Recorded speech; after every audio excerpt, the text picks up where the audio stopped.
Hey everybody, in this week's video, I'm going to show you how to paint flowers. We're going to learn how to simplify your composition, how to mix the colors, and how to apply the paint without getting muddy color. So if that's of interest to you, stick around and let's get painting. Hey everybody, I'm Brian McCormick and this is Gallery Bride, where every week I'll help you master the fundamentals of traditional oil painting. So with that, grab your paints and let's start painting some flowers. All right everybody, let's go ahead and get started here. I am painting on a 6x8 masonite panel, and it was commonly known as masonite, but now when you go to a hardware store or to the art store, it's going to be called hardboard or high density fiberboard. And right now I'm just toning it with a neutral gray that I just kept over from my last mixing session, and then I just wipe it down and I thin the paint with linseed oil. And because I'm painting alla prima, I don't have to worry too much about the fat over lean rule because everything just mixes together.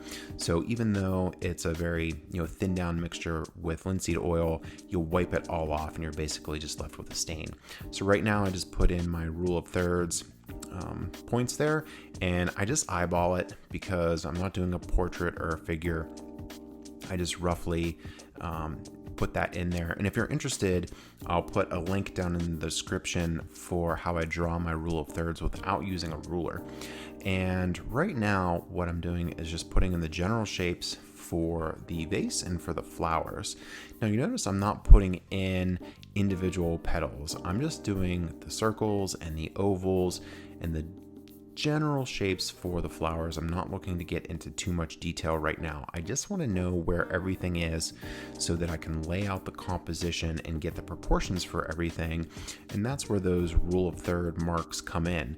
I'm not necessarily using it to place something on a third line, but I actually use it to help me to gauge where everything is and get the proportions correctly.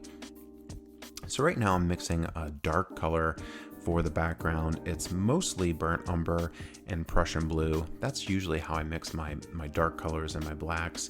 And then I'll put a little bit of red in there sometimes.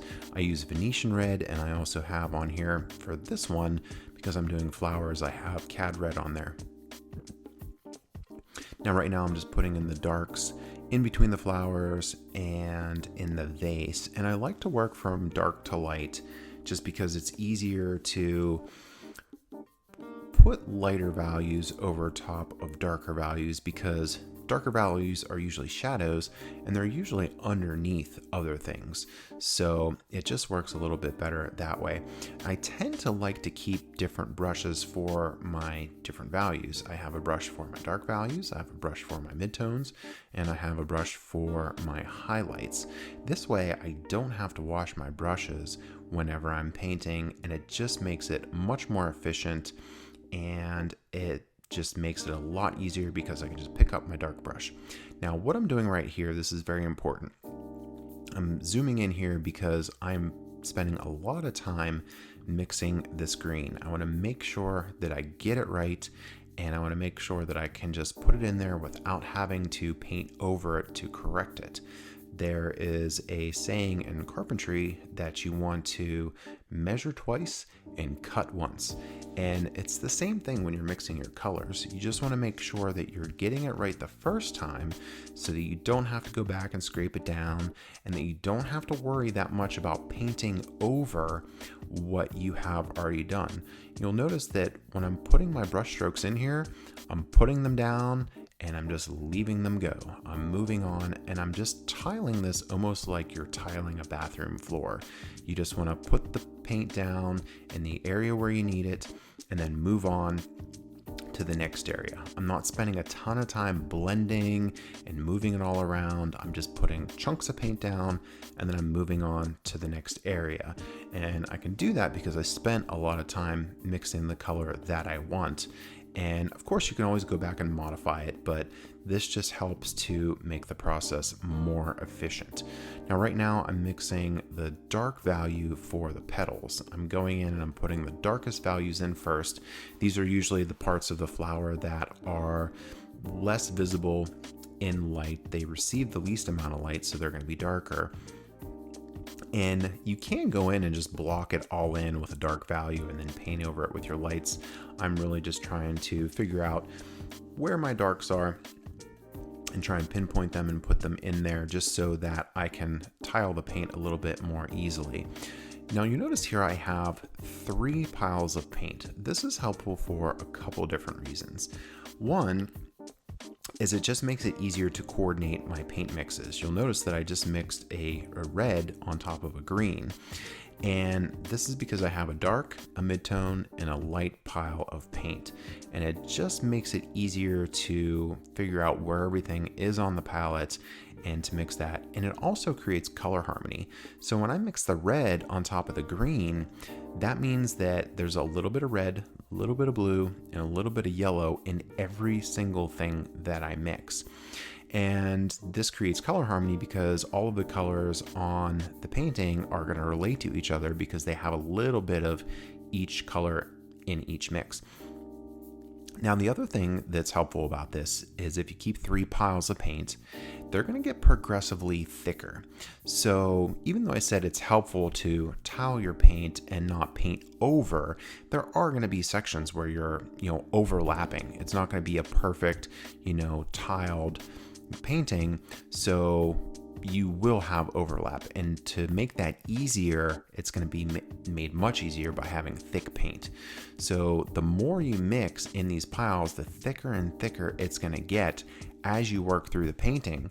So when you get towards the end of the painting, when you're putting your highlights in, the paint is going to be extremely thick, and it's going to make it very easy to put those highlights on top of, dark areas, midtones, and it's going to make a very clean highlight. It's going to be very bright. There's not going to be a lot of blending and mixing, and you'll avoid what most people call muddy color. Now, I think muddy color is something that is a bit of a misnomer. As you notice here, most of my mixtures might be considered muddy by some people because they're not pure clean colors. They're very grayed down. They're very neutral. They're not particularly bright. So a lot of people might consider this muddy color, but for me, I find that when you have a limited palette, it can actually create color harmony. So right now I'm just kind of sculpting in the vase. And what I like to do sometimes is put in my subject first, the flowers and the vase, and then I sculpt around it. So you'll notice I did that with the foreground, and you'll see me go in and do that with the background. And it just makes for very clean edges, and it makes for a lot of line quality. You can have some rougher areas and some sharper edges. So here I'm just kind of sculpting in those leaves with the background color. And I'm also putting that in between the leaves and in the vase. And this way it just makes a very clean background. It really makes your subject pop out and makes it very bright. And it definitely helps avoid any kind of smudging and over blending because you can sculpt that in, and it helps you to correct things too. If you have your subject a little bit off, then you can sculpt that in and correct things later on. So right now I'm just putting in some finishing touches. I'm putting in a little bit of a green shadow down here on that side of the vase and just really touching up a lot of the foreground and around the flowers. And the painting is pretty much complete now. It is a little rough, but that is definitely the style that I was going for. I didn't want to overwork it, and I thought that it turned out pretty good. And in case you're curious, I typically scrape in my signature with the back of my brush or a palette knife. All right, everyone, hopefully that was helpful for you. If it was, you can click this round subscribe icon right here so that you can see more videos like this every week. If you want to see another video right now, you can click this box right over here. So I hope you're doing well, and we'll see you next week.